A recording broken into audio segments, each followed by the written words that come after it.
ஆராதிக்க தெரிந்தெடுத்து கிருபையாக ரட்சித்து உயிருள்ளவர உம்மை பாடுவேன். நான் உள்ளளவும் உம்மை துதிப்பேன்.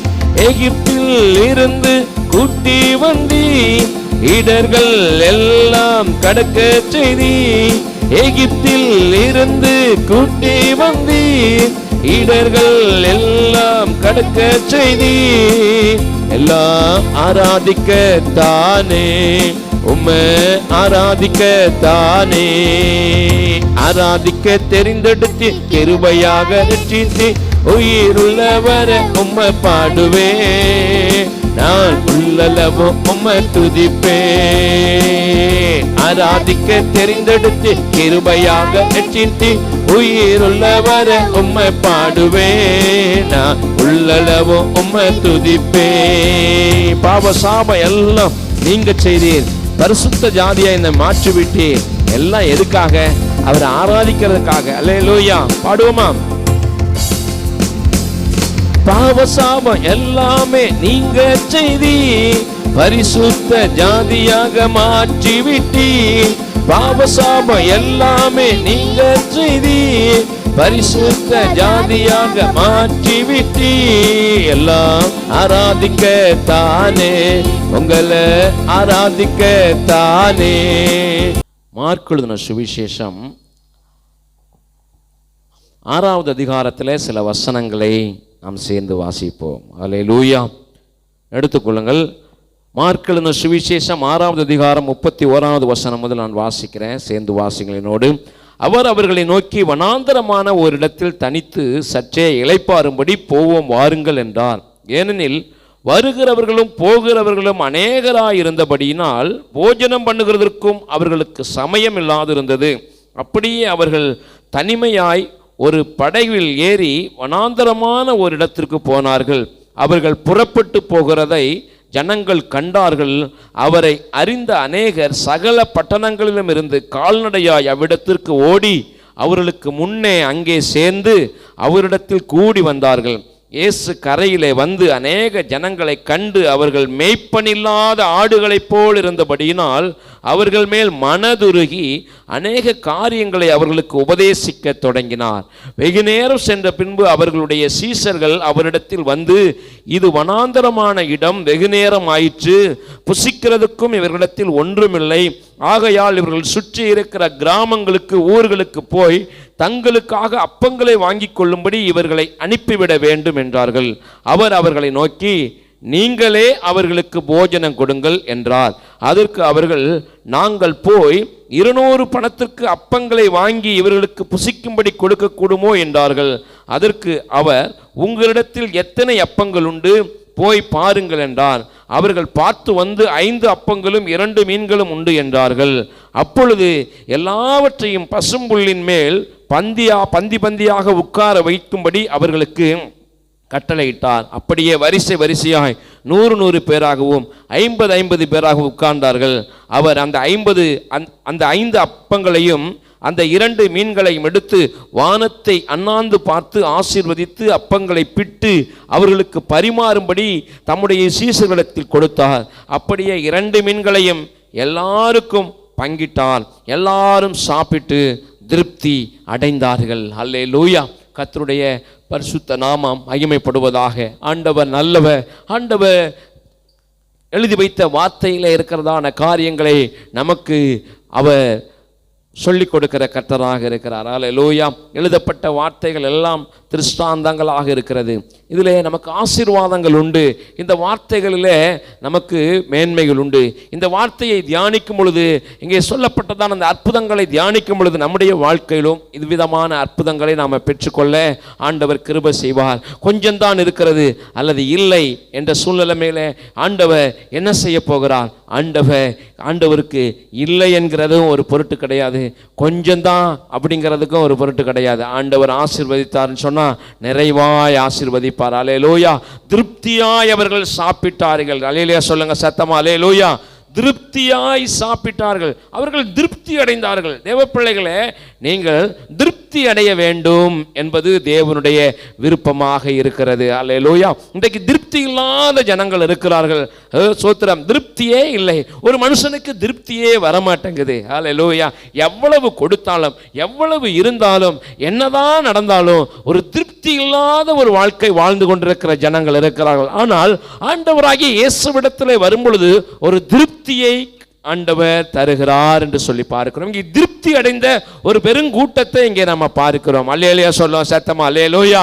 ஒரு திருப்தியை கட்ட தருகிறார். திருப்தி இல்லாத வாழ்க்கை, ஏதோ வாழ்ந்து கொண்டிருக்கிறேன், ஏதோ இருக்கிறேன் அப்படிங்கிற வாழ்க்கை தான், வார்த்தையை தான் அநேகருடைய வாயிலிருந்து வர்றதை பார்க்கிறோம். அநேகருடைய வாயிலிருந்து என்ன வார்த்தை வருது? ஏதோ இருக்கிறேன் பாஸ்டர், ஏதோ இருக்கிறேன், ஏதோ கர்த்தர் கிருபையில் இருக்கிறேன், இப்படியே சொல்லிக்கிட்டு இருக்கிற நாட்கள் போதும். திருப்தியா என்னை நடத்துகிறார், நேர்த்தியா என்னை நடத்துகிறார், அற்புதமா என்னை நடத்துகிறார், தேவ கிருபையினாலே ஆசீர்வாதமா இருக்கிறார் என்கிற வார்த்தையை சொல்ல ஆண்டவர் ஸ்தோத்திரம் விரும்புகிறார். அல்லேலூயா. அவங்க வாயிலிருந்து அப்படிப்பட்ட வார்த்தைகள் வருவதாக. பக்கத்தில் இருக்கிற கையை, பக்கத்தில் இருக்கிற கையை பிடிச்சு சொல்லுங்க, திருப்தியா இருக்கிறேன். அல்லேலூயா. சொல்லுங்க சொல்லுங்க. பக்கத்தில் ஆட்கள் உங்க பக்கத்தில் இல்லாட்டினாலும் இப்படி கையை பிடிச்சி நான் திருப்தியா இருக்கிறேன் சொல்லுங்க சொல்லுங்க. பக்கத்தில் சொல்லுங்க, நான் திருப்தியா இருக்கிறேன், நான் திருப்தியா இருக்கிறேன். ஆண்டவருக்கு தெரியும். அல்லேலூயா. தேவ சமூகத்தில் உட்கார்ந்து நான் திருப்தியா இருக்கேன் அப்படின்னு சொல்ல சொல்ல ஆண்டவர் உங்களை திருப்திப்படுத்துவார். நிறைவான பாத்திரமா உங்க பாத்திரத்தை மாற்றுவார். தாவீது சொல்லுகிறேன், என் பாத்திரம் நிரம்பி வழியுது. அல்லேலூயா. உங்க பாத்திரத்தை நிரம்ப பண்ணுவார். எத்தனை பேர் விசுவாசிக்கிறீங்க? அல்லேலூயா. ஆண்டவர் நல்லவர். ஸ்தோத்திரம். இங்கே பார்க்கிறோம், இந்த இடத்துல ஆண்டவர், இங்கே ஆண்டவருக்கு நேரம் இல்லை, சாப்பிடுவதற்கு நேரம் இல்லை. சீஷர்களும் ஆண்டவரும் சாப்பிடுவதற்கு நேரம் இல்லை. அப்படிப்பட்ட பிஸி டைட்டான ஒரு ஊழியம். ஸ்தோத்திரம். அப்படிப்பட்ட ஊழியம் தான் இன்றைக்கும் காணப்பட வேண்டும். அதற்காக தான் சபை பிள்ளைகள் எல்லாரும் ஜெபிக்கணும். அல்லேலூயா. ஸ்தோத்திரம். சபை பிள்ளைகள் எல்லாரும் ஜெபிக்கணும். ஆண்டவர் நல்லவர். ஊழியக்காரர்களை, சோதர சபையில் இருக்கிறதான பிள்ளைகளை ஆண்டவர் எடுத்து பயன்படுத்தணும். பிஸி சோதர வாழ்க்கையில் தேவனுக்காக எப்பொழுதும் பிஸியாக இருக்க வேண்டும். அல்லேலூயா. இன்றைக்கு உலக பிரகாரமான காரியத்துக்காக எனக்கு நேரம் இல்லை, நேரம் இல்லை, நேரம் இல்லை என்று சொல்லுகிற சூழ்நிலைமையை விட்டுட்டு, ஸ்தோத்திரம், இன்னைக்கு தேவனுக்காக நான் ரொம்ப பிஸியாக இருக்கிறேன், ஆண்டவருக்காக எதையாவது ஒன்று செய்து கொண்டே இருக்கிறேங்கிறதான வாழ்க்கை நம்முடைய வாழ்க்கையிலே காணப்பட வேண்டும். இந்த இடத்துல அநேக காரியங்களை நம்ம பார்த்தாலும், அநேக சூழ்நிலைமைகளிலே நம்ம அநேக நேரங்களிலே பல விதங்களிலே நாம் இந்த பகுதியில் இருந்துட்டு பிரசங்கத்தை நம்ம கேட்டிருப்போம். ஆனால் ஆண்டவர் எங்கே அவர் பிஸியான அந்த சூழ்நிலைமையிலே அவர் சொல்லுகிறார், கொஞ்சம் தனியே போய் வனாந்தரமான ஒரு இடத்திற்கு போவோம், ஒரு இளைப்பாறுதல் நமக்கு தேவையாக இருக்கிறது, வனாந்தரமான ஒரு இடத்துக்கு போவோம் என்று சொல்லி படகு எடுத்துக்கொண்டு புறப்பட்டு போகிறார்கள். ஆனால் அவர்கள் புறப்பட்டு போகிறதை ஜனங்கள் கண்டு அவரை அறிந்த அநேகர் சகல பட்டணங்களிலிருந்து கால்நடையாய் அவ்விடத்திற்கு ஓடி அவர்களுக்கு முன்னே அங்கே சேர்ந்து அவரிடத்திலே கூடி சேர்ந்தார்கள் என்று சொல்லப்பட்டிருக்கு. இங்கே 3 காரியத்தை நான் சொல்லுகிறேன். நீங்கள் திருப்தியான ஒரு வாழ்க்கை வாழ வேண்டும் என்று சொன்னால், திருப்தியான ஒரு வாழ்க்கையை வாழ வேண்டும் என்று சொன்னால், இந்த பகுதியிலிருந்து ஒரு 3 காரியத்தை சொல்லுகிறேன். அவர்கள் கூடி வந்தார்கள், இயேசுவின் பாதத்துக்கு கூடி வந்தார்கள், இயேசுவின் பாதத்தை தேடி வந்தார்கள், தேவ சமூகத்தை தேடி வந்தார்கள், இயேசுவினுடைய சமூகத்துக்கு அவர்கள் ஓடி வந்தார்கள், அவர்கள் கூடி வந்தார்கள். இரண்டாவது, மன வாஞ்சையாய் வார்த்தையை கேட்டார்கள். இரண்டாவது, தேவனுடைய வார்த்தையை அவர்கள் கேட்டார்கள். மூன்றாவது, அவர்கள் என்ன செய்தார்கள்? தேவன் விரும்புகிறத கொடுத்தார்கள். அவர்கள் திருப்தியாய் புறப்பட்டு போனார்கள். ஒரு அல்லேலூயா சொல்லுவோம் சத்தமா. அல்லேலூயா. நீங்க திருப்தியான ஒரு வாழ்க்கை வாழணும்னு சொன்னா, இன்னைக்கு சாயந்தரத்தில் ஆண்டவர் உங்களோடு பேசுகிறார். தேவனுடைய அற்புதங்களை பெற்றுக்கொள்ள வேண்டும் என்று சொன்னால், ஒரு திருப்தியான ஒரு வாழ்க்கை வாழணும்னு சொன்னால், ஒரு சம்பூர்ணமான ஒரு வாழ்க்கை வாழணும்னு சொன்னால், தேவனுக்கு மகிமையான ஒரு வாழ்க்கை வாழணும்னு சொன்னால், ஒரு சாட்சி உள்ள ஒரு வாழ்க்கை வாழணும்னு சொன்னால், நீங்கள் செய்ய வேண்டிய 3 இருக்கிறது. ஆண்டவருடைய சமூகத்தை தேடி ஓடி வர வேண்டும். அல்லேலூயா. தேடி ஓடி வர வேண்டும். முதலாவது, நாம் தேவ சமூகத்தை நம்ம முக்கியப்படுத்த வேண்டும். தேவனுடைய சமூகத்தை நம்ம வாஞ்சிக்க வேண்டும். அவர் இருக்கிற இடத்தை நாம் என்ன செய்யணும்? அலட்சியம் பண்ணக்கூடாது, முக்கியப்படுத்த வேண்டும். அல்லேலூயா. அவரிடத்திலே கூடி வந்தார்கள். பாருங்க, இங்க வர்ற ஜனங்கள் எப்படி வர்றாங்க? அவர்கள் சகல பட்டணங்களிலும் இருந்து கால்நடையாய் அவ்விடத்திற்கு ஓடி வந்தார்கள், ஓடி வந்தார்கள், ஓடி வந்தார்கள். ஒரு பெரிய கூட்டம் ஆண்டவரை இருக்கிற இடத்துக்கு ஓடி வருகிறது. ஒரு கூட்டம் ஓடி வருகிறது. அவர்கள் கூடி வந்தார்கள். தேவ சபையே, சபை பிள்ளைகளே, நாம் கூடி வருவதற்கு நாம் ஒரு நாள் தயங்கக்கூடாது. ஸ்தோத்திரம். ஆண்டவர் சமூகத்துக்கு கூடி வரும் பொழுது அங்கே தேவ பிரசன்னத்தை நாம் அனுபவிக்கிறோம். இதோ சகோதரர்கள் ஒருமித்து வாசம் பண்ணுவது எத்தனை நன்மையும் எத்தனை இன்பமுமா இருக்கிறது என்று வேத வசனத்திலே நாம் வாசிக்கிறோம். அங்கே ஆண்டவர் இறங்கி வருகிறார். எர்மோன் மலையிலே இறங்குகிற பனிக்கு ஒப்பாக அவர் இறங்கி வருகிறார். அந்த மலை முழுவதையும் எப்படி பனி நிரப்புவதோ அதே போல நீங்கள் ஆலயத்துக்குள்ளே நீங்கள் வரும் பொழுது நம்ம எல்லாரையும் ஒரே தேவ பிரசன்னம் நிரப்புகிறது. அங்கே ஆசீர்வாதம் இறங்கி வருகிறது. ஹல்லேலூயா, ஸ்தோத்திரம். அப்ப பாருங்கள், எங்கு பார்த்தாலும் கூட்டம் இருக்கிறது. ஆனால் தேவ சபையில கூட்டம் இருக்கிறதா? தேவன் எதிர்பார்க்கிற கூட்டம் இருக்கிறதா? ஸ்தோத்திரம். கூட்டம் கூட்டம் கூடி வர வேண்டும். ஜனங்கள் கூடி வர வேண்டும், ஒருமனப்பட்டு கூடி வர வேண்டும். அவர்கள் ஒருமனப்பட்டு கூடினார்கள். அவர்கள் கூடி ஜெபம் பண்ணினார்கள். கூடியிருந்த இடம் அசைந்தது என்று சொல்லி நம்ம பார்க்கிறோம். அல்லேலூயா. ஒரு அசைவு, ஒரு ஷேக்கன், ஒரு அசைவு. எதையாவது ஒன்று செய்யணும்னு சொன்னா, உங்க வாழ்க்கையில எதையாவது ஒன்று நடக்கணும்னு சொன்னா, தேவ சமூகத்தை அலட்சியம் பண்ணாமல் ஸ்தோத்திரம் சபை கூடி வருதலை முக்கியப்படுத்துகிறவர்களாக இருக்க வேண்டும். அங்கே தேவனுடைய ஆசீர்வாதம் இருக்கிறது, நன்மை இருக்கிறது. அல்லேலூயா. தாவீதுக்கு ஒரு பெரிய ஆசை என்னன்னு சொன்னா, அங்கே சங்கீதம் 27:4 நம்ம வாசிக்கிறோம். சங்கீதம் 27:4 நம்ம வாசிக்கும் பொழுது அங்கே சொல்லப்பட்டிருக்கிறது பாருங்க. எடுத்தவர்கள் நீங்க வாசிக்கலாம். 27:4 வசனம். கர்த்தரிடத்தில் ஒன்றை நான் கேட்டேன், அதையே நாடுவேன். நான் கர்த்தருடைய மகிமையை பார்க்கும்படியாகவும் அவருடைய ஆலயத்தில் ஆராய்ச்சி செய்யும்படியாகவும் நான் ஜீவனுள்ள நாளெல்லாம் கர்த்தருடைய ஆலயத்தில் தங்கியிருப்பதையே நாடுவேன். எது எனக்கு நாட்டம்? எதுல எனக்கு நாட்டம்? கர்த்தருடைய ஆலயத்தில் தங்கி இருப்பது தான் எனக்கு நாட்டம். அது மேல அந்த ஆசை, என் விருப்பம் கர்த்தருடைய ஆலயம் என்று சொல்லுகிறார். ஹல்லேலூயா. ஒன்றை நான் கேட்டேன், நான் அதையே நாடுவேன்னு சொல்லுகிறார். ஸ்தோத்திரம். எவ்வளவு பாருங்க, அந்த தாவீது ஆசீர்வதிக்கப்படுவதற்கு காரணம், அந்த தாவீது மேன்மைப்படுத்தப்படுவதற்கு காரணம் ஆலயத்தை அதிகமாய் அவன் வாஞ்சித்ததுதான் என்று சொல்லி நம்ம பார்க்கிறோம். ஆண்டவர் நல்லவர். அதனால தான் சங்கீதம் 42:1-2 வசனங்களிலே அங்கே நம்ம வாசிக்கிறோம். மானானது நீரோடைகளை வாஞ்சித்து கதறுவது போல என் ஆத்துமா தேவன் மேல தாகமா இருக்கிறது, வாஞ்சிக்கிறது என்று சொல்லுகிறார். மானானது நீரோடைகளை வாஞ்சித்து கதறுவது போல தேவனே என் ஆத்துமா உம்மை வாஞ்சித்து கதறுகிறது. என் ஆத்துமா தேவன் மேல, ஜீவனுள்ள தேவன் மேலேயே தாகமா இருக்கிறது.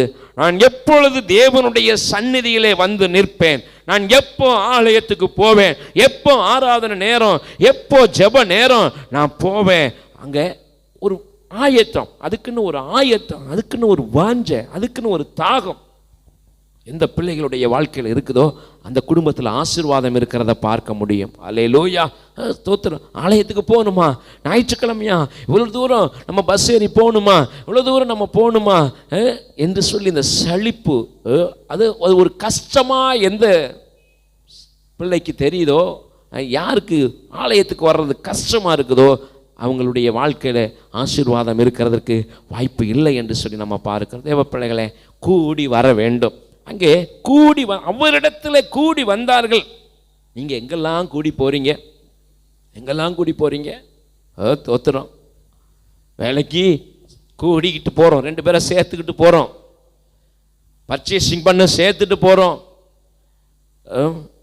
எந்தெந்த இடத்துக்கெல்லாம் நம்ம சேர்ந்து போறோம். ஆனால் ஆலயத்துக்கு மட்டும் தப்பிச்சம் பிழைச்சம் நான் மட்டும் தனியாக வந்துட்டு தனியாக போயிடுறேன். தோத்துறோம். கூடி வர வேண்டும், கூடி வர வேண்டும், எல்லாரும் சேர்ந்து வர வேண்டும். சபை பிள்ளைகள் ஒருவரும் என்ன செய்யக்கூடாது? தோத்துறோம். கூடுகையை அற்பமாக நினைக்கக்கூடாது. சங்கீதம் 63:1-2 நம்ம வாசிக்கிறோம். அங்கே தாவீது அங்கே சொல்லுகிறார் 63:1-2, தேவனே நீர் என்னுடைய தேவன், அதிகாலமே உம்மை தேடுகிறேன், வறண்டதும் விடாய்த்ததும் தண்ணீரற்றதுமான நிலத்திலே என் ஆத்துமா உம்மேல் தாகமாயிருக்கிறது, என் மாம்சமானது உம்மை வாஞ்சிக்கிறது. இப்படியே பரிசுத்த ஸ்தலத்தில் உம்மை பார்க்க ஆசையாயிருந்து உமது வல்லமையையும் உமது மகிமையையும் கண்டேன். அல்லேலூயா சொல்லுவோம் சத்தமா, அல்லேலூயா. உம்முடைய வல்லமையையும் மகிமையையும் நான் கண்டேன். பரிசுத்த ஸ்தலத்தில், ஆலயத்துக்கு வரணும், ஆலயத்துக்கு போகணும். அது ஆலயம், அது கூரை ஷெட்டாக இருக்கலாம், அது மரத்து நிழலாக இருக்கலாம். ஆனால் சபை என்பது ஒரு கட்டடம் அல்ல, தேவ பிள்ளைகள் கூடி வருகிற இடம். அந்த இடம் ஒரு ஏசி ஹால் தான் அல்ல, அது ஒரு சின்ன ஒரு ஷெட்டாக இருக்கலாம், சின்ன ஒரு ஓலை குடிசை போல இருக்கலாம். ஆனால் அங்கே தேவ பிரசன்னம் இறங்கி வருகிறது. அல்லேலூயா. அதை நீங்கள் முக்கியப்படுத்தும் பொழுது அந்த இடத்துல தேவனுடைய வல்லமையை, அவருடைய மகிமையை நீங்கள் பார்ப்பீங்க. அவருடைய வல்லமையை, மகிமையை பார்ப்பீங்க. இன்னைக்கு அநேக தேவனுடைய வல்லமையையும் அவருடைய மகிமையையும் பார்க்க முடியாதபடிக்கு இருக்கிறதுக்கு காரணம் என்ன தெரியுமா? ஆலயத்தின் மேலே வாஞ்சை இல்லை. அவருடைய சமூகத்துக்கு கூடி வருவதற்கு இன்னைக்கு முக்கியத்துவம் கொடுக்கறது இல்லை. நான் பாட்டுக்கு இருப்பேன், இஷ்டம் போல் இருப்பேன், நேரம் கிடைச்சா போவேன், ஆலயத்துக்கு நேரம் இருந்தால் போவேன், ஆலயத்துக்கு முடிஞ்சால் போவேன். அல்ல, ஆலயத்துக்கு நான் போவேன். ஆலயத்துக்கு சிலருக்கு பாருங்களேன், ஆலயத்துக்கு வரவே மாட்டாங்க, ஆலயத்துக்கு வரமாட்டாங்க. கஷ்ட நேரத்தில் ஓடி வருவாங்க, பாஸ்டர் ஜெபம் பண்ணுங்க அப்படின்னு சொல்லி. யோனாவை போல திமிங்கலத்துக்கு வயிற்றுக்குள்ளே இருந்துக்கிட்டு, அந்த இருட்டு அறைக்குள்ளே இருந்துக்கிட்டு, அந்த பாதாளத்தில் நான் என்ன தள்ளுண்டப்பட்டவன் போல இருக்கிறேன் அப்படின்னு சொல்லி அங்கே இருந்துக்கிட்டு உம்முடைய ஆலயத்தை நான் நோக்குவேன் அப்படின்னு சொல்கிறதுக்கு சொல்லக்கூடாது. எப்போதும் நம்ம ஆலயத்தை நம்ம வாஞ்சிக்கணும், தேவ சமூகத்தை நாடணும். அவரிடத்தில் கூடி வருகிறதற்கு நீங்கள் பிரயாசப்படுங்க. ஆலய கூடுகையை, சபை கூடுதலை நீங்கள் விட்டு விடாதிருங்கள். தேவ பிள்ளைகள், இன்றைக்கு பாருங்களேன், இந்த கொரோனா காலகட்டத்துக்கு பிற்பாடு எல்லா போதகரிடத்திலும் ஒரு வருத்தம் இருக்கிறது. இந்த கொரோனா காலகட்டத்துக்கு பிற்பாடு விசுவாசிகள் அதிகமாக ஆலயத்தை முக்கியப்படுத்துறதை விட்டுட்டாங்க அப்படின்னு சொல்லி. யாராச்சும் நம்ம சபையில் அப்படி இருக்கிறீங்களா? ஸ்தோத்திரம், ரொம்ப கஷ்டம். ஆண்டவர் ஸ்தோத்திரம் உங்களை மன்னிக்கட்டும். ஆண்டவருடைய ஆசீர்வாதங்களை பெற்றுக்கொள்ள ஆலயத்தை வாஞ்சிங்க. சபைக்கு ஓடி வந்து ஜெபம் பண்ணுங்க. இடைப்பட்ட நாட்களில் ஓடி வாங்க, 2 பேரா 3 பேரா வந்து ஜெபம் பண்ணுங்க, தனித்து வந்து ஜெபம் பண்ணுங்க. ஆலயத்தை முக்கியப்படுத்துங்க. அவர் இங்கே இருக்கிறார். அல்லேலூயா. பரலோகத்தில் சிங்காசனம் இருக்கிறது, தேவனோ ஆலயத்தில் இருக்கிறார். அல்லேலூயா. ஆலயத்தில் இருக்கிறார். நீங்கள் ஆலயத்தில் தொடர்ந்து நீங்கள் ஜெபிக்கணும்னு வரும் பொழுது இந்த ஸ்தலத்தில் ஏறெடுக்கப்படுகிற விண்ணப்பங்களுக்கு அவருடைய கண்கள் காண்கிறதாகவும் அவர்களுடைய செவிகள் கவனிக்கிறதாகவும் இருக்கிறது. அல்லேலூயா. அப்போ ஆலயத்துக்கு கூடி வர வேண்டும். அவரிடத்திலே கூடி வந்தார்கள். 2வது பார்க்கும் பொழுது அவர் உபதேசிக்க தொடங்கினார். உபதேசத்தை அவர்கள் நேரம் பார்க்காம கேட்டுக்கிட்டே இருந்தாங்க. கர்த்தருடைய வார்த்தையின் மேல அதிக வாஞ்சை அவர்களுக்கு காணப்பட்டது. ஸ்தோத்திரம், ஆண்டவருக்கு மகிமை உண்டாகட்டும். இன்னைக்கு ஆலயத்துக்கு வர்றோம். எதுக்கு ஆலயத்துக்கு வர்றோம்? எதுக்கு தேவ சமூகத்தில் உட்கார்றோம்? நான் சொல்றத நீர் கேளும் அப்படின்னு சொல்லி ஆண்டவருக்கு கண்டிஷன் போடுறதுக்கா? இல்லவே இல்லை. ஆண்டவர் என்ன சொல்லுகிறார், அவருடைய வார்த்தை என்ன என்று சொல்லி கேட்டு அந்த வார்த்தையின்படி நாம் நடப்பதற்கு தான் ஆலயத்துக்கு வருகிறோம். அல்லேலூயா. ஆலயத்தில் தேவனுடைய வார்த்தை இருக்கிறது. கடைசி நாட்களிலே பர்வதங்களுக்கு மேலாய் ஆலயம் உயர்த்தப்படும். அப்பொழுது ஜனங்கள் அவருடைய வார்த்தையை கேட்பதற்கு ஓடி வருவார்கள். தேவ பிள்ளைகளே, எதற்காக ஆலயத்துக்கு வருகிறீர்கள், கூடி வருகிறீர்கள்? ஆலயத்துக்கு கூடி வர வேண்டும். 2வது, அவருடைய வார்த்தையை வாஞ்சையாய் கேட்க வேண்டும். அவருடைய வசனத்தின் மேல தாகம் உள்ளவர்களாக இருக்க வேண்டும். கர்த்தாவே என்னோடு பேசும் என்று சொல்லி ஆண்டவருடைய வார்த்தையை கேட்கணும். இங்கே பாருங்க, அங்கே வெகு நேரம் சென்ற பின்பு அவருடைய சீசகரிடத்தில் வந்து இது வனாந்தரமான இடம், வெகு நேரமாயிற்று என்று சொல்லுகிறார். வெகு நேரமாயிற்று என்று சொல்லுறாங்க. இவங்களை அனுப்பி விடுங்க, இவங்களை அனுப்பிவிடுங்க. இவ்வளோ நேரம் கேட்டுகிட்டே இருக்காங்க, வசனத்தை கேட்டுகிட்டே இருக்காங்க, வார்த்தையை கேட்டுகிட்டே இருக்காங்க, அற்புதங்களை பெற்றுக்கிட்டே இருக்காங்க, இவங்களை அனுப்பிவிடுங்க. வெகு நேரம் ஆயிற்று. வெகு நேரமாகியும் இவர்கள் சாப்பாட்டுக்கு வழி இல்லையேன்னு சொல்லி நினைக்கவே இல்லை. அல்லேலூயா சொல்ல சத்தமா அல்லேலூயா. இன்னைக்கு ஆராதனையில் இருந்துட்டு இருக்கிறீங்க. இப்போ நீங்கள் என்ன நினைக்கிறீங்க தெரியுமா? போய் மத்தியானத்துக்கு என்ன சாப்பாடு செய்யலாம், சிக்கன் செய்யலாமா, மட்டன் செய்யலாமா காலை ஆராதனையில். இப்போ சாயந்தரம் மத்தியானம் வச்ச குழம்பு எவ்வளவு இருக்குன்னு தெரியலையே, நைட்டுக்கு இதை வச்சு சமாளிக்கலாமா, போய் டிஃபன் என்ன செய்யலாம், நைட்டு டின்னரு நம்ம என்ன செய்யணும் அப்படின்னு சொல்லி அநேகருக்கு யோசனை, சாப்பாட்டு யோசனை. சாப்பாட்டு பிரியர்கள் அநேகர் இருக்கிறோம். அப்படி கிடையாது, சாப்பாட்டு பிரியர்கள்.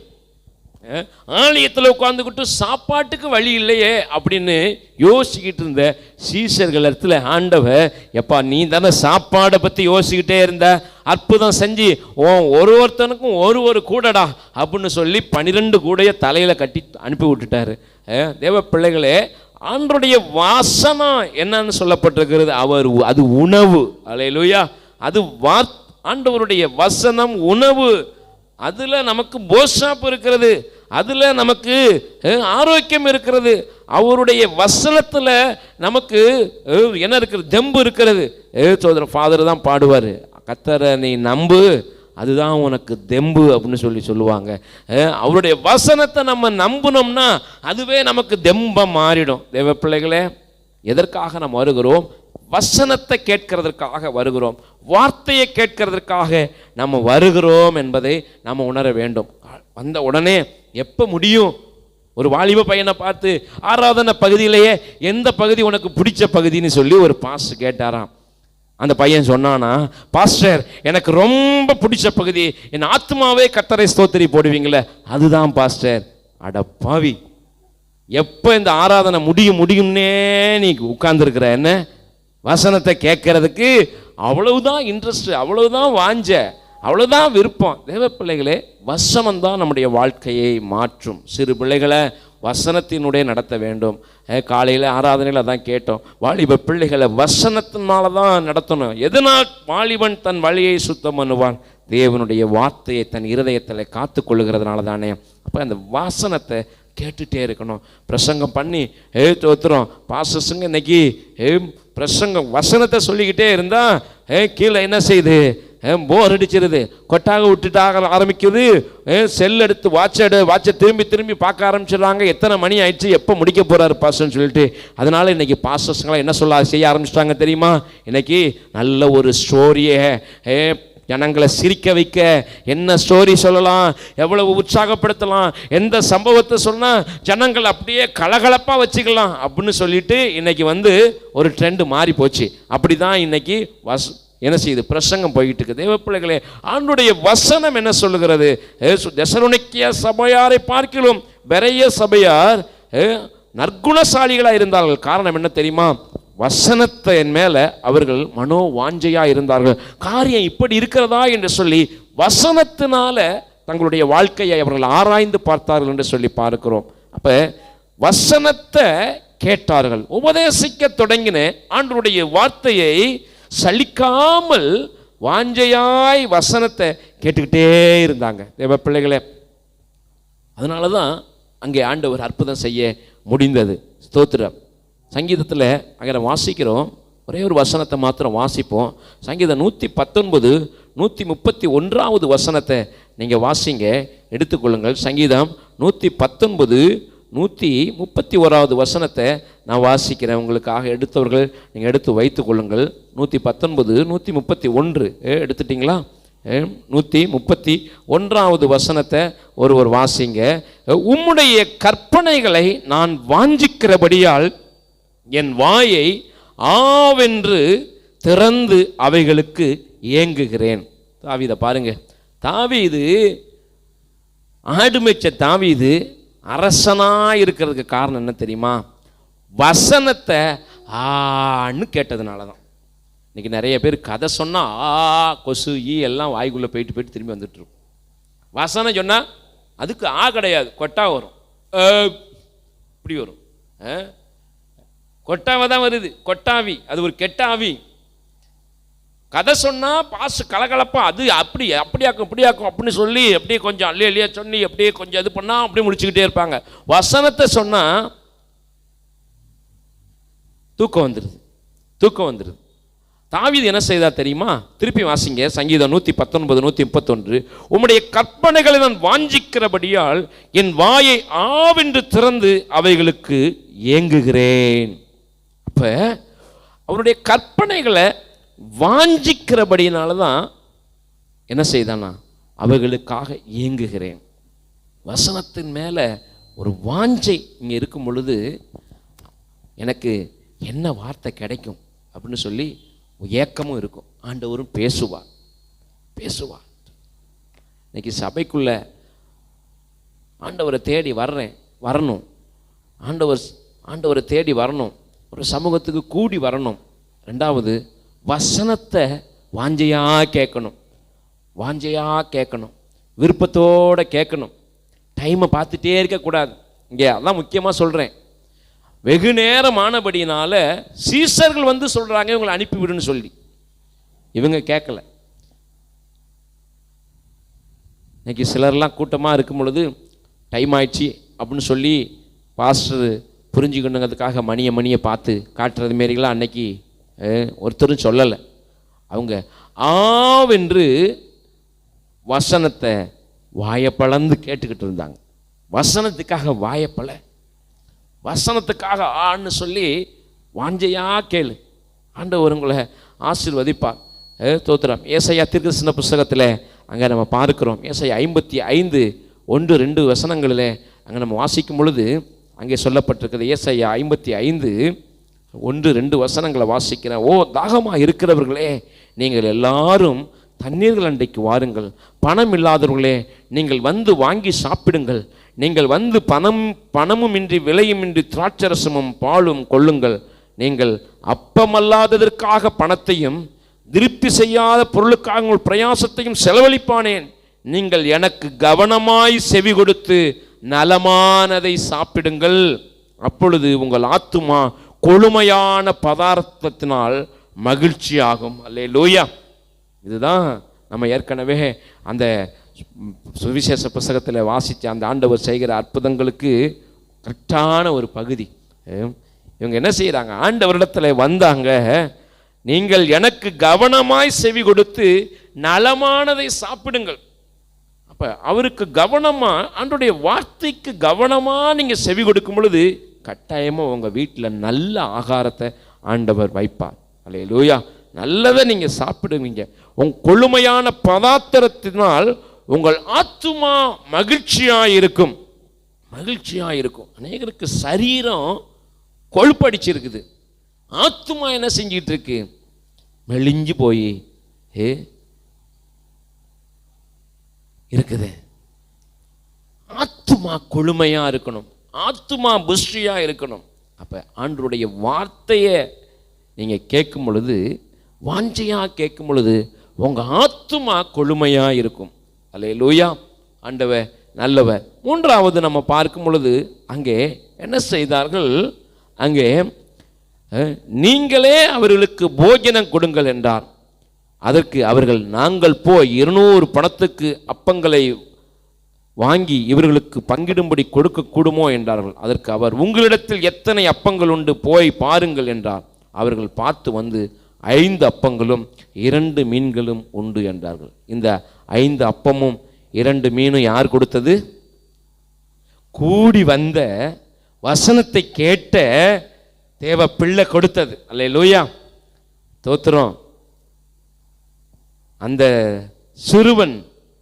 சிறுவன் அந்த கொடுத்த அப்பத்தை ஆண்டவர் ஆசீர்வதித்து 5000 பேரை சாப்பிடத்தக்கதாய் அதை கொடுத்தார் என்று சொல்லி நம்ம பார்க்கிறோம். அல்லேலூயா. திருப்தி அடைந்தார்கள். அப்ப கொடுக்கிற பிள்ளைகள் திருப்தி அடைவார்கள். இந்த 5 அப்பம் 2 மீன் கொடுத்த அந்த தம்பி சொல்லியிருப்பான், நான் 5 அப்பம் 2 மீன் கொடுத்தேன், ஏசப்பா எனக்கு வயிறு நிறைய எனக்கு மாத்திரமல்ல என்னோடு கூட வசனத்தை கேட்ட எல்லாருக்கும் கொடுத்தார். அல்லேலூயா, ஸ்தோத்திரம். நீங்கள் கர்த்தருக்கென்று சொல்லி கொடுக்கிற ஒவ்வொன்றும் உங்களுக்கு மாத்திரமல்ல, அது எல்லாருக்கும் போய் சேரும். அல்லேலூயா. உங்களுடைய வாழ்க்கையை நீங்கள் தேவனுக்கு கொடுக்கும் பொழுது நீங்கள் உங்களுக்கு மாத்திரம் ஆசீர்வாதமானவர்கள் அல்ல, உங்களை சார்ந்த ஒரு கூட்டத்தாருக்கு ஆசீர்வாதமாக நீங்கள் மாறுறீங்க. எத்தனை பேர் நான் சொல்கிறது புரியுது? அல்லேலூயா. நீங்கள் தேவனுக்கு உங்கள் முழு உள்ளத்தை கொடுக்கும் பொழுது, தேவனுக்காக நீங்கள் வாழ உங்களை முழுவதுமாய் தேவனுக்கு கொடுக்கும் பொழுது, இந்த இடத்துல நான் ஒரு காணிக்கை கொடுக்கறத மாத்திரம் நான் பேசவில்லை, ஒரு கர்த்தருக்காக ஒரு காணிக்கை கொடுக்கறத நான் பேசலை. ஆண்டவர் எதிர்பார்க்கிற ஒரு வாழ்க்கையை நீங்கள் கொடுக்கும் பொழுது, நீங்கள் உங்களுக்கு மாத்திரமல்ல, உங்களுக்கும் நீங்கள் ஆசீர்வாதமாக இருக்கிறீர்கள், நீங்களும் திருப்தி அடைகிறீர்கள். உங்களோடு இருக்கிற அல்லது உங்களை சார்ந்திருக்கிற உங்களோடு பயணிக்கிற ஒரு கூட்டத்துக்கே நீங்கள் ஆசீர்வாதமாய் மாறுகிறீர்கள். அல்லேலூயா. அதுதான் மிக மிக முக்கியமான ஒன்று. அப்போ திருப்தி அடைவதற்கு நாம் என்ன செய்யணும்னா, கொடுக்க வேண்டும். எதை கொடுக்க வேண்டும்? ஒரு முழு உள்ளத்தை கொடுக்கணும். உங்கள் முழு இருதயத்தையும் கர்த்தருக்கு கொடுக்கணும். இருதயத்தை முழுவதுமாய் கர்த்தருக்கு கொடுக்கணும். உங்கள் வாழ்க்கையை முழுவதையும் கர்த்தருக்கு கொடுக்க வேண்டும். ஒரு பகுதியை எனக்குன்னு வச்சுக்கிட்டு ஒரு பகுதியை மட்டும் அவருக்கல்ல, என்னுடைய வாழ்க்கையின் முழு பகுதியும் என் இயேசுவுக்கு தான் சொல்லி நீங்கள் கொடுக்கும் பொழுது மெய்யாகவே அங்கே ஒரு திருப்தியான ஒரு வாழ்க்கை உண்டாகும். அல்லேலூயா, ஸ்தோத்திரம். கர்த்தருக்கு மகிமை உண்டாகட்டும். இதே மார்க் எழுதின சுவிசேஷம் 12வது அதிகாரம் 30வது வசனத்திலே அங்கே நம்ம பார்க்கிறோம். 12:30 நம்ம வாசிக்கும் பொழுது அங்கே சொல்லப்பட்டிருக்கிறது பாருங்க. ஸ்தோத்திரம். அந்த ஒரு மனுஷன் கேட்கிறான், அங்கே சொல்லுகிறார் ஆண்டவர் அவனுக்கு சொல்லுகிறார், உன் தேவனாகிய கர்த்தரிடத்தில் உன் முழு இருதயத்தோடும் உன் முழு ஆத்துமாவோடும் உன் முழு மனதோடும் உன் முழு பலத்தோடும் அன்பு கூறுவாயாக என்பதே பிரதான கற்பனை. பிரதான கற்பனை. ஸ்தோத்திரம். ஹல்லேலூயா, ஸ்தோத்திரம். ஆண்டவர் நல்லவர். ஸ்தோத்திரம். ஒரு மனுஷன் இன்னொரு வாலிபன் சொல்றான், நான் எல்லா கற்பனையும் நான் அப்படியே நான் என்ன செய்கிறேன், கடைபிடிக்கிறேன், நான் செய்ய வேண்டிய ஒன்று உண்டோ என்று சொல்லி கேட்கிறான். உன்னிடத்திலே உள்ளதை விற்று நீ ஏழைகளுக்கு கொடு என்று சொல்லுகிறார். முகவாடலாய் அங்கிருந்து புறப்பட்டு போனான். தேவன் விரும்புகிற ஒரு வாழ்க்கையை நீங்கள் அவருக்கு கொடுக்கும் பொழுது, தேவன் என்ன நினைக்கிறாரோ, உங்கள் வாழ்க்கையை குறித்து என்ன நினைக்கிறாரோ, எதை விரும்புகிறாரோ, அவருடைய விருப்பத்துக்கு நீங்கள் இணங்கும் பொழுது உங்கள் வாழ்க்கையை ஆண்டவர் ஆசீர்வதிச்சிடுறார். நீங்கள் திருப்தி அடைவீங்க. நீங்கள் மாத்திரமல்ல, உங்களோடு இருக்கிற ஒரு கூட்டமும் திருப்தி அடையும். பார்த்தீங்களா? ஒரு ஆகான் நிமித்தமாக முழு இஸ்ரவேலுக்கும் ஒரு தோல்வி. ஒரு ஆகான் நிமித்தமாக முழு இஸ்ரவேலுக்கு ஒரு தோல்வி. அதே போல் ஒரு எஸ்தர் நிமித்தமாக முழு யூத குலத்துக்கும் பாதுகாப்பு, ஆசீர்வாதம், ஜீவன் என்று சொல்லி நம்ம பார்க்கிறோம். அல்லேலூயா, ஆண்டவர் நல்லவர். உங்கள் ஒருத்த நிமித்தமாக உங்கள் குடும்பத்துக்கு ஆசீர்வாதம். நீங்கள் உங்களை முழுவதுமாக தேவனுக்கு ஒப்பு கொடுத்து தேவன் விரும்புகிற ஒரு வாழ்க்கை வாழ நீங்கள் அவங்கள அர்ப்பணிக்கும் பொழுது உங்கள் முழு குடும்பமும் திருப்தி அடைகிறது. அல்லேலூயா, ஸ்தோத்திரம். கர்த்தருக்கு மகிமை உண்டாகட்டும். அங்கே நம்ம பார்க்கிறோம், ஆண்டவர் மிகவும் நல்லவர். ஸ்தோத்திரம். அப்படியே அங்கே அந்த அப்பங்களை எல்லாருக்கும் பங்கிட்டு கொடுக்கிறார்கள். எல்லாரும் சாப்பிட்டு திருப்தி அடைந்தார்கள் என்று 42வது வசனத்திலே நம்ம வாசிக்கிறோம். தேவ பிள்ளைகளே, நீங்கள் திருப்தி அடைய வேண்டும். நீங்கள் திருப்தி உள்ள ஒரு வாழ்க்கை வாழ வேண்டும் என்று ஆண்டவர் எதிர்பார்க்கிறார். ஆண்டவர் மனதுருக்கம் நிறைந்தவராய் உங்களை தேடி வருகிறார். மனதுருக்கம் நிறைந்தவராய் உங்களை தேடி வருகிறார். நீங்கள் என்ன செய்யணும்? அவரிடத்திலே சேர வேண்டும், அவரிடத்திலே கூடி வர வேண்டும், அவரை நெருங்க வேண்டும், அவருடைய சமூகத்தை நீங்கள் வாஞ்சிக்க வேண்டும். அவர் ஓடி வரணும், ஓடி வரணும், ஓடி வரணும். அவர் இருக்கிற இடத்துக்கு, அவர் அசைவாடுற இடத்துக்கு ஓடி வர வேண்டும். அவருடைய வார்த்தையை நீங்கள் கவனமாய் சலிப்பில்லாமல் வாஞ்சையாய் கேட்கணும். மூன்றாவது, எதை அவர் விரும்புகிறாரோ, எதை அவர் கேட்குறாரோ அதை கொடுக்கணும். கொடுத்துட்டிங்கன்னா போதும், நீங்கள் திருப்தியான ஒரு வாழ்க்கையை நீங்கள் வாழ்வீங்க. நீங்கள் மாத்திரமல்ல, உங்களை சார்ந்திருக்கிறவர்களுக்கும் நீங்கள் ஆசீர்வாதமாக இருக்கிறீங்க. அல்லேலூயா. கர்த்தர் நல்லவர். உங்களோடு கர்த்தர் பேசியிருப்பார். கண்களை மூடி ஜெபம் பண்ணுவோமா?